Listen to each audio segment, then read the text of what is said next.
Hey yo, what is up everybody? Welcome to our channel One to Step, where we post tutorial videos. And in today's tutorial video, I will be showing you guys how you guys can log in into your Chase Auto Loan account. Now with that said, if you guys are new to our channel One to Step, then don't forget to hit that like and subscribe to our YouTube channel with notification on so you guys can get notified for a future video. And if you guys have any question regarding the video, you can ask us in the comment. With that said, let's get into the video.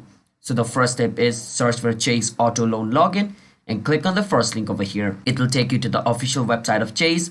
Now once you're over here, enter your username of your account like this over here, and then enter the password of your account like this over here, and then click on sign in, and you should be able to log in into your Chase Auto Loan account. It's that simple. So hope you guys understand, and don't forget to hit the like and subscribe to our YouTube channel with notification on so you guys can get notified for a future video. And if you guys have any question, you can ask us in the comment, and I will be seeing you guys in my next video. Bye bye until then everybody, and have a nice day.